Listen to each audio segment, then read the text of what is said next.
The 27th of December, 1943, found German forces dug in at Hill 730 near San Pietro in the Infine region of Italy.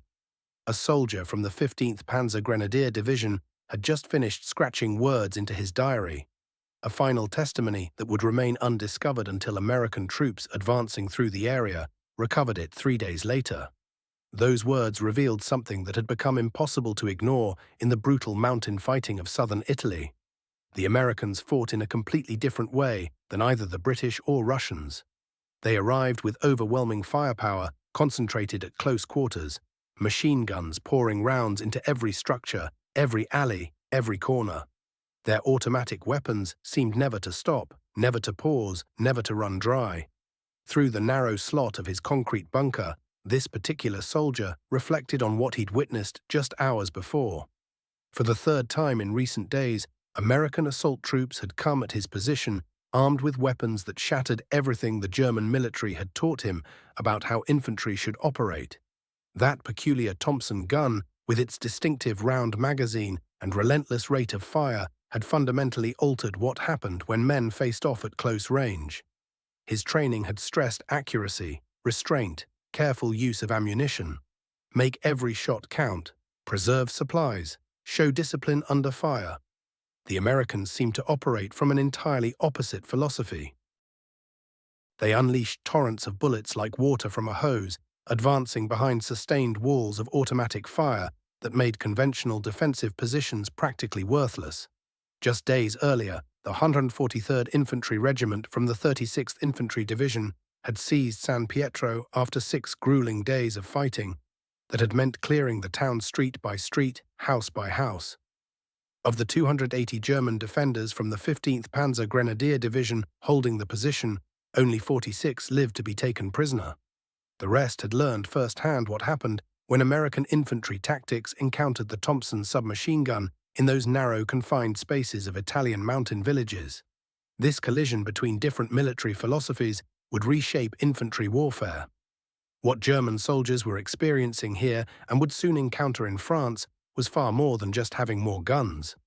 It represented a complete rethinking of how infantry should fight, made possible only because American factories could manufacture complex, expensive automatic weapons in numbers that seemed almost impossible. Back in the 1920s, when German military observers first got reports about this Thompson weapon, they had dismissed it as an impractical curiosity. At $200 per gun in 1921, the cost seemed astronomical. Adjusted for today's money, that represented over $3,000. A factory worker might not earn that much in an entire year. By contrast, the German MP-18 could be produced for a tiny fraction of that price. German military attachés filing reports to Berlin had concluded that the Thompson was suitable perhaps for police work or organized crime, but absolutely impractical for regular military use. The expense was simply too great. The ammunition consumption would be unsustainable. The manufacturing process involved too many complex steps. No rational army, they reasoned, could possibly arm its regular infantry with such weapons. That assessment would prove disastrously wrong.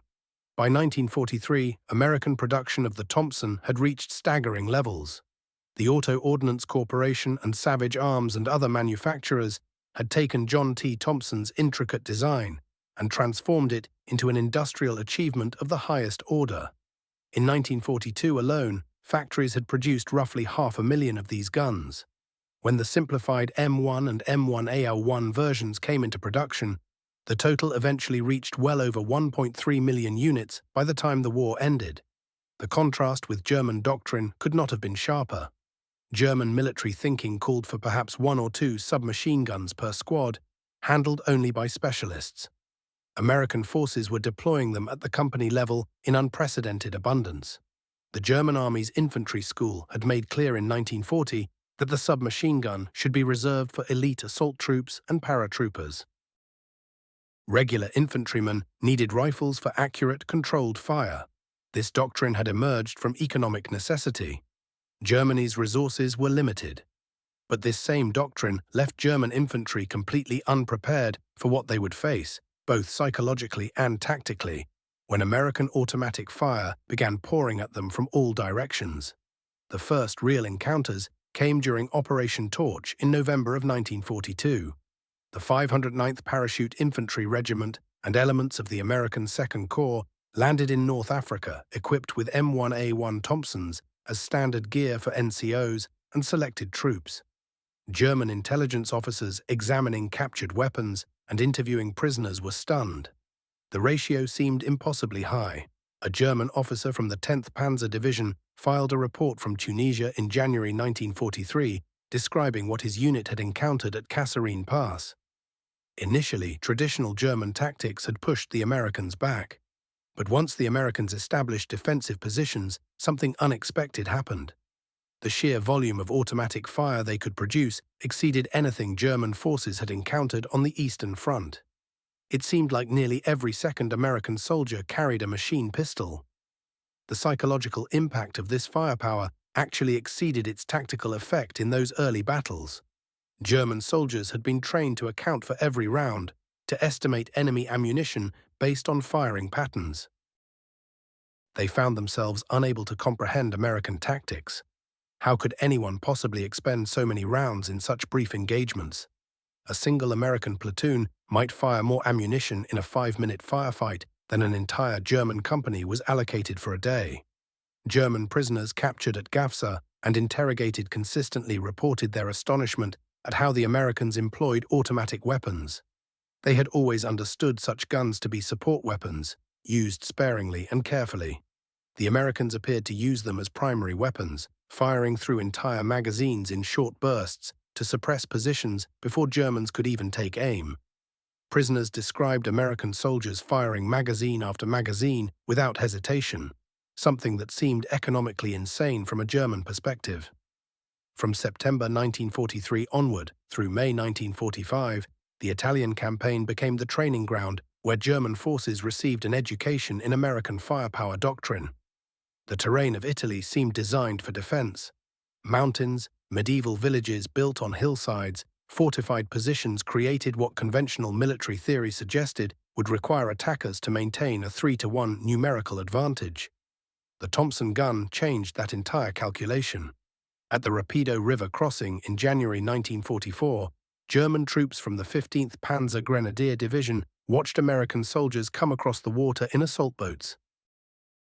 Thompson armed troops provided covering fire while their comrades crossed. German survivors reported that Americans seemed to fire continuously during the crossing. Not aimed shots, but sustained streams of bullets that made it impossible for German soldiers to operate their defensive positions. Germans had superior weapons in the MG-42, but they had only one machine gun per squad. Americans brought automatic weapons concentrated at the decisive points. The 4 successive battles for Monte Cassino from January through May 1944 gave German forces perhaps their most complete education in American automatic weapons tactics. The 1st Fallschirmjäger Division, elite German paratroopers who had fought in Crete and on the Eastern Front, held the monastery and the heights surrounding it. They faced repeated American assaults. Veterans reported a consistent American approach they found impossible to counter. Americans attacked positions like Hill 593 behind advancing curtains of automatic fire. Soldiers fired bursts while moving forward, targeting windows, doorways, every possible firing position, whether anyone occupied it or not. The Thompson dominated this kind of rubble fighting. The 45 ACP round, while shorter range than rifles, delivered tremendous stopping power at typical engagement distances under 50 yards. The specifications were clear. The M1A1 fired at 600 to 700 rounds per minute with a muzzle velocity of 920 feet per second. At ranges under 50 yards, this created essentially a wall of lead. The Anzio landings in January 1944 demonstrated American capacity to support firepower-intensive tactics on a large scale. The beachhead, surrounded by German forces for 4 months, became a crucible where automatic weapons tactics were refined and tested. One documented account involved a British soldier carrying a Thompson who killed 19 German soldiers before falling at his position, a feat recorded by Captain Frank Grismer of the British 1st Division. Both Commonwealth and American forces, particularly the U.S. 3rd Infantry Division, made extensive use of Thompsons in the static fighting. When the 3rd Infantry Division needed to defend the sector around the Mussolini Canal, commanders requested additional Thompsons from replacement depots. A soldier from the Hermann Göring Division, describing a night attack on February 16, 1944, reported that his unit had infiltrated to within 30 meters of American positions before being detected. When the Americans opened fire, it was devastating. Not disciplined machine gun bursts, but multiple individual automatic weapons firing simultaneously. The company suffered 50% casualties in less than 2 minutes. When American forces landed in Normandy on June 6, 1944, German defenders in the first hours found themselves facing Thompson-equipped assault troops. The 82nd and 101st Airborne Divisions dropped with M1A1 Thompsons distributed to squad leaders, assistant squad leaders, and scouts. Rangers assaulting the cliffs at Pointe du Hoc carried them specifically for close-quarters bunker clearing. Heinrich Severloh, a German machine gunner who survived that terrible day, later gave interviews describing the American assault. Once American soldiers reached the seawall and close combat began, everything changed. Those short automatic weapons, what Germans called Chicago typewriters, allowed Americans to move and fire simultaneously, creating violence through volume rather than precision. The hedgerow country of Normandy initially seemed favorable for German defense, but the Thompson transformed these confined battles. American doctrine emphasized what they called marching fire, advancing while maintaining continuous fire to suppress enemy positions. Carl H. Cartledge, Jr., of the 501st Parachute Infantry Regiment, documented the aftermath, noting that German field hospitals filled with casualties bearing Thompson wounds. German veterans accustomed to Soviet tactics on the Eastern Front, even used to human wave attacks, found themselves unprepared for individually armed soldiers advancing under personal screens of automatic fire. After the Battle of Carentan, German reports confirmed what they had begun to understand. The Americans did not advance and then fire. They fired while advancing, a tactic rendered impossible with bolt-action rifles. The Thompson specifications explained precisely why it transformed the nature of infantry combat. Rate of fire reached 600 to 700 rounds per minute in the M1A1, sometimes reaching 800 in the M1928A1. Magazine capacity ranged from 20 or 30 round boxes up to 50 or 100 round drums, though drumags saw limited actual use in combat. Muzzle velocity ran 920 to 935 feet per second. Effective range was essentially 50 yards. Total weight was 10.8 pounds empty for the M1928A1, 10.45 pounds for the M1A1. The barrel stretched 10.52 inches with overall length of 31.75 inches. Compare this to the German Kar 98K rifle. Rate of fire, 15 rounds per minute, bolt action, requiring manual operation between each shot. Magazine capacity, 5 rounds. Effective range, 500 meters with iron sights. Weight, 8.8 pounds. On paper, the German rifle possessed superior range and superior accuracy. In the actual fighting of Italy and Normandy, these theoretical advantages meant almost nothing. Military studies showed that 90% of infantry engagements occurred within 100 meters. In that critical range bracket, the Thompson dominated absolutely. German analysis of captured examples revealed the weapon's sophisticated construction. The Thompson used precision-machined components that would have been impossible to manufacture under German mass production conditions during wartime. The original design contained over 100 individual parts, each requiring precise tolerances. Even the simplified M1A1 retained complex manufacturing requirements that only American industrial capacity could sustain at scale. What German officers found most bewildering was American ability to sustain Thompson operations logistically. The weapon consumed ammunition at rates that would have exhausted German supply systems. A German infantry regiment in 1944 typically received 50,000 rounds weekly. American forces equipped with Thompsons could expend that amount in a single day of heavy fighting. American factories produced 47 billion rounds of small arms ammunition during the entire war, with substantial quantities being 45 ACP for Thompson and M1911 pistol use. German logistics officers performed the calculations. Each burst from a Thompson consumed ammunition worth more than a German soldier's daily wage. Yet Americans fired thousands of such bursts daily without hesitation. Germans accounted for every cartridge. This vast disparity in resources made different tactics not merely possible, but absolutely necessary. The Thompson's distinctive sound became its own psychological weapon. The rapid hammering of 45 caliber rounds possessed a deeper, more percussive quality than German 9mm weapons. That sound announced American presence with undeniable authority. German veterans reported being able to identify American units simply by listening. The Thompson's visual appearance added to its psychological impact. When equipped with drum magazines, it possessed a distinctive appearance that German propaganda had mocked, but soldiers feared. The weapon's solid construction and weight contrasted sharply with the stamped metal construction of the German MP-40, suggesting American industrial superiority through mere visual inspection. American squad organization built around the Thompson revolutionized small unit tactics, though not always in the ways popular accounts suggested. Contrary to widespread belief, standard U.S. Army rifle squads did not receive Thompsons as routine equipment for all personnel. Instead, beginning June 30, 1944, company headquarters maintained weapon pools containing 6 M1A1 Thompsons, 6 bars, and 5 bazookas, distributed at the commander's discretion. These were typically assigned to scouts, point men, and soldiers leading patrols. NCOs conducting night operations received them. House-clearing troops received them. The Marine Corps adopted a more extensive approach, with authorization for squad leaders beginning in July 1942. Marine parachute units armed both squad leaders and assistant squad leaders with submachine guns, representing the highest concentration in any standard infantry unit. This flexible distribution system kept German forces perpetually uncertain. Unlike the predictable placement of German squad automatic weapons, Thompson submachine guns appeared wherever close combat seemed likely.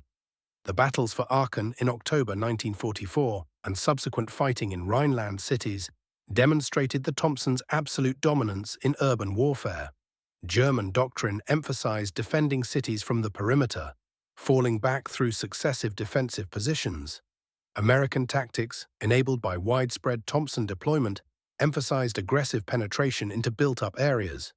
German defenders in Aachen, fighting with the 246th Volksgrenadier Division, reported that Americans entered buildings through walls, through floors, through ceilings, never through doors or windows where they were expected.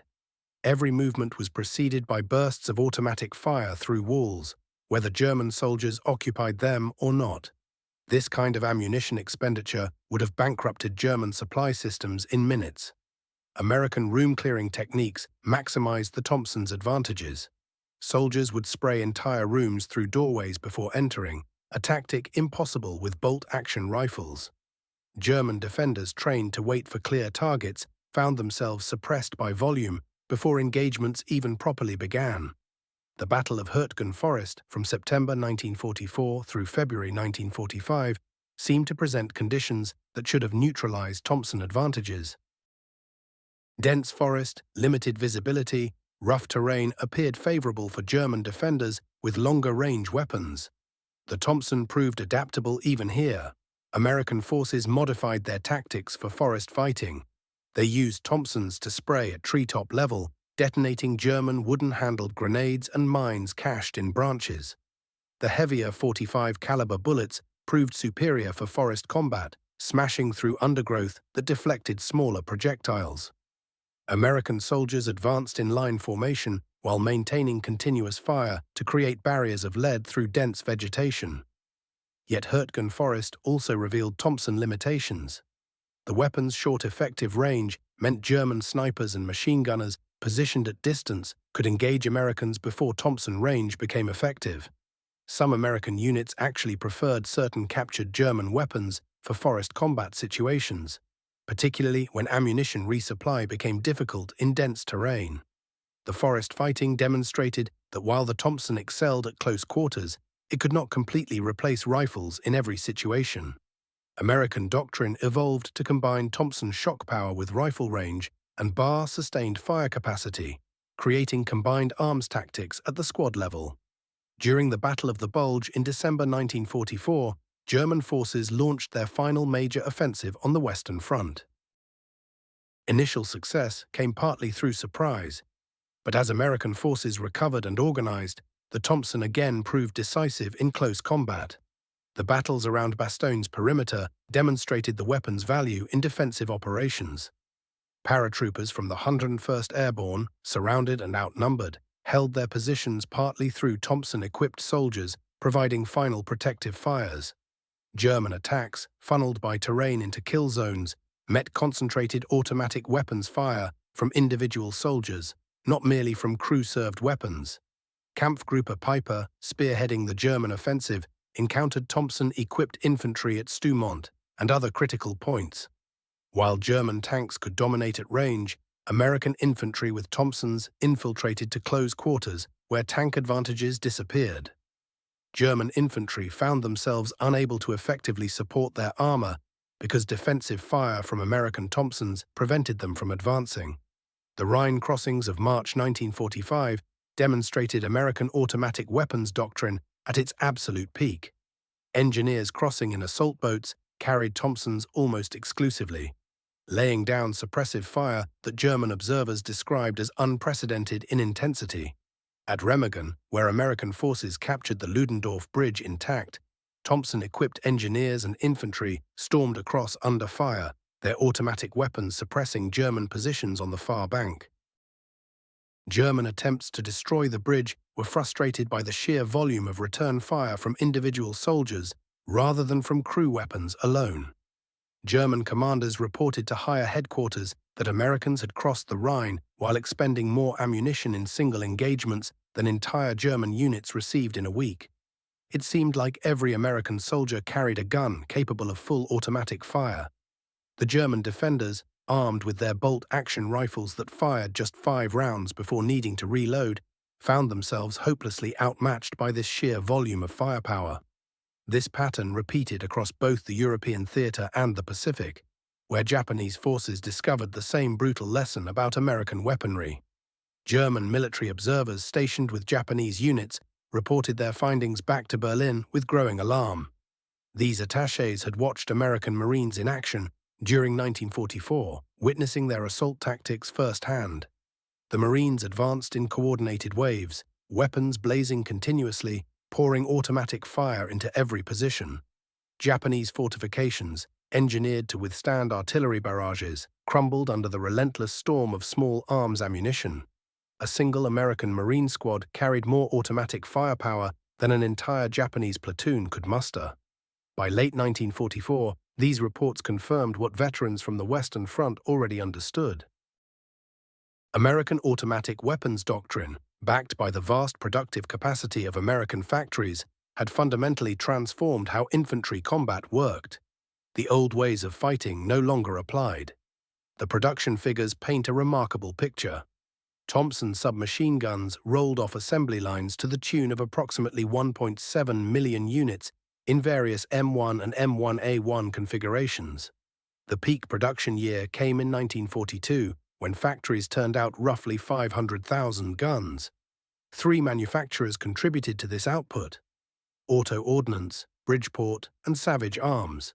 Production wound down in 1944 as the simpler M3 grease gun began mass production. The real story, though, lay in the dramatic cost reduction. In 1921, a Thompson cost $200 per unit. By 1939, that price had barely budged, still running around $209. But when production ramped up in 1942, something remarkable happened. Savage brought the cost down to $36.47, while Auto Ordnance managed $42.94. By spring 1942, prices stabilized around $70. By February 1944, the M1A1 variant, complete with accessories, sold for just $45. That represented a 77.5% cost reduction. How did manufacturers achieve such savings? They eliminated the complex Blish lock mechanism, removed the ornamental compensator and cooling fins, switched the grip from vertical to horizontal. They embraced stamped metal parts wherever possible, simplified the bolt, streamlined the firing mechanism. American factories learned to mass-produce weapons the way they produced automobiles. German submachine gun production told a different story. The MP-38 never exceeded 40,576 units, while the MP-40 reached 869,792 units, for a combined total of 910,368. The MP-43, MP-44, and STG-44 variants managed 425,977 units. While German submachine guns cost less per unit due to their simpler, heavily stamped construction, they couldn't match American production volume. The MP-40 required just 38 parts compared to the Thompson's 100+, but quantity matters when you're fighting a war. Beyond manufacturing capacity, American soldiers enjoyed something the Germans couldn't replicate: extensive training. Infantry recruits across the United States fired hundreds upon hundreds of rounds through Thompson submachine guns during basic training. This repetition built instinctive reactions. American soldiers learned to fire accurately without careful aiming in close-quarters combat, to clear weapon jams without thinking, to reload without looking away from their target, to maintain their guns under the chaos of actual combat. German soldiers, particularly the replacements flooding in during the war's final years, often reached their units barely acquainted with their weapons. They might have fired only a handful of practice rounds. This training disparity amplified whatever material advantages Americans already possessed. The Thompson's devastation depended not just on the gun itself, but on soldiers who had practiced with it relentlessly. Even when German soldiers managed to capture Thompson guns, they struggled to use them effectively. American automatic weapons doctrine had evolved to distribute firepower throughout a unit, rather than concentrating it in specific machine gun positions. By late 1944, German tactical doctrine proved unable to adapt. The traditional approach, carefully positioned machine guns supporting rifle-armed infantry, fell apart when facing American units where automatic weapons could appear anywhere. The Wehrmacht issued new tactical guidance attempting to counter this American firepower. Commanders recommended spreading out positions to minimize casualties from concentrated fire, engaging Americans at long range where rifles held advantages, and placing mines and obstacles to funnel American attacks into kill zones. Yet doctrine meant nothing against material reality. German units grew steadily weaker as the war progressed, filled with young recruits and older reservists, carrying mismatched weapons and rationed ammunition. They couldn't match American firepower, no matter how well they understood the tactical requirements. Post-war interviews and memoirs from German veterans consistently emphasized the Thompson's psychological impact. The shock of first encountering this fire got described in vivid terms: walls of lead, steel rain, continuous thunder. The physical casualties mattered less than the sheer terror of facing such overwhelming firepower. The knowledge that Americans could waste ammunition while Germans counted every single round created a crushing sense of futility. German paratroopers, considered elite forces throughout the war, admitted fearing close combat with American infantry, specifically because of what those Thompson guns could do. In confined spaces, houses and trenches and rubbled streets, the Thompson's volume of fire negated everything German soldiers had learned in training. Veterans noted that Americans seemed to fight like World War I soldiers, advancing while firing continuously, a tactic that should have been suicidal. Yet it worked because ammunition appeared inexhaustible. The sound of Thompson fire lodged itself permanently in survivor memories. Decades after the war, German veterans at reunions could instantly identify that distinctive sound, deeper and more frightening than the high-pitched chatter of the MG-42 or the sharp crack of rifles. The Thompson's true impact cannot be separated from the industrial disparity between America and Germany. Each Thompson demanded precision machining, quality steel, and intricate assembly. Replicating American production rates would have crippled German manufacturing. American factories simultaneously produced Thompsons while manufacturing 300,000 military aircraft, 86,000 tanks, 2.6 million trucks, 2 million submachine guns in various types including the M3, and 47 billion rounds of small arms ammunition. Germany, meanwhile, struggled just to maintain basic rifle production, while strategic bombing destroyed factory after factory. Mauser rifle factories saw production decline throughout the war, while American factories accelerated their output. This industrial gulf meant that even when Germans understood American tactics, they couldn't copy them. The Thompson's appetite for ammunition revealed the deeper story: American logistical superiority. A Thompson gunner typically carried 300 rounds in magazines, more ammunition by weight than a complete German rifle with ammunition attached. The 45 ACP cartridge required more material per round than German 9mm ammunition. Yet American forces never faced Thompson ammunition shortages. American small arms ammunition production reached the staggering total of 47 billion rounds between Pearl Harbor and the war's end. While exact production figures for 45 ACP at individual factories remain elusive, the overall numbers supported millions of Thompsons and M1911 pistols without shortage. German ammunition factories never produced more than 2.5 billion rounds annually across all small arms types at their peak, barely enough even with strict conservation measures. The Thompson transcended its role as a mere weapon, becoming instead a symbol of American presence. German civilians knew American forces had arrived simply by listening for that distinctive sound. German propaganda portrayed the Thompson as a symbol of American gangsterism, yet frontline soldiers understood it represented something far more significant: industrial supremacy.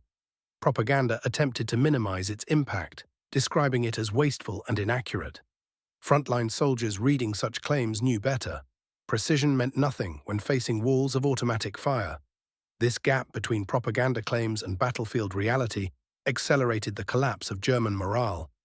As American forces crossed into Germany itself in 1945, Thompson-equipped assault troops spearheaded the advance. In the brutal fighting for Cologne, Nuremberg, and Munich, German defenders, often Volkssturm units comprised of elderly men and teenage boys, confronted firepower they couldn't comprehend or resist. These final battles represented complete material dominance.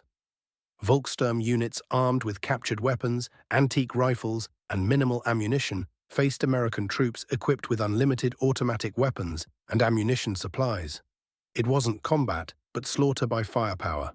German soldiers captured and transported to prisoner of war camps on American soil witnessed something that clarified their defeat more than any strategic analysis. They watched American troops training with quantities of ammunition in single exercises that German units received monthly. This casual abundance of resources revealed an industrial capacity beyond German imagination. At camps across America, German POWs observed how Americans maintained and employed the Thompson, how they treated expensive weapons as replaceable tools rather than treasures requiring endless careful repair. This attitude toward costly equipment exposed an industrial capability that astounded them. German military professionals studying their defeat in the post-war years consistently identified American automatic weapons employment as a decisive factor. The U.S. Strategic Bombing Survey interviewed numerous German officers about tactical lessons learned.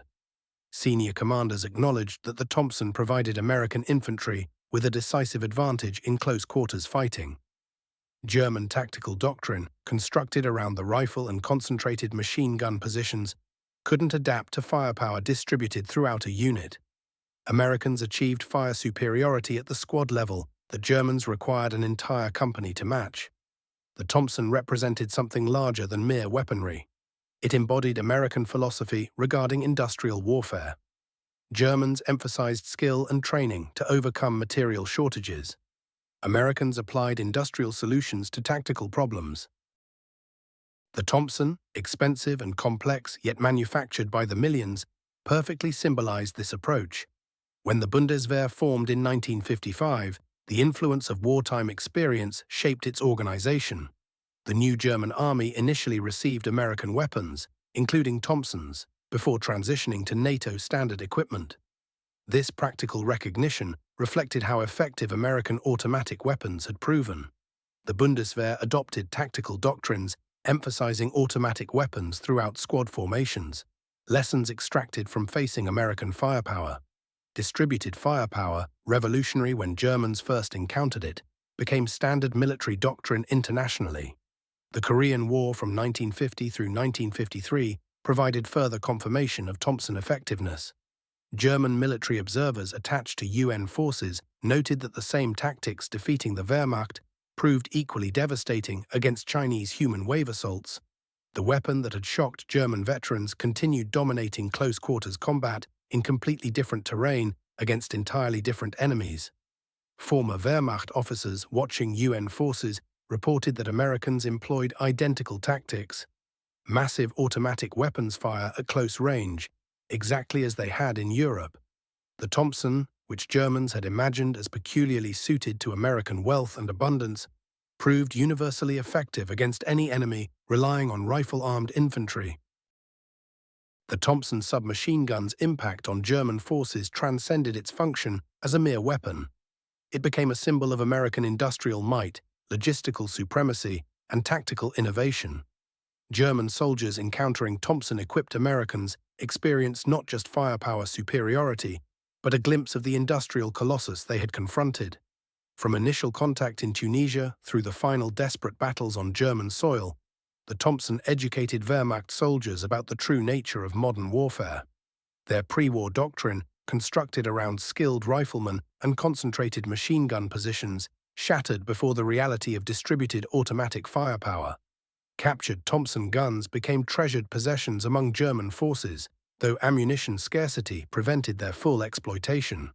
The Wehrmacht issued directives regarding employment of captured Thompson guns, revealing both desperation and recognition of the weapon's worth.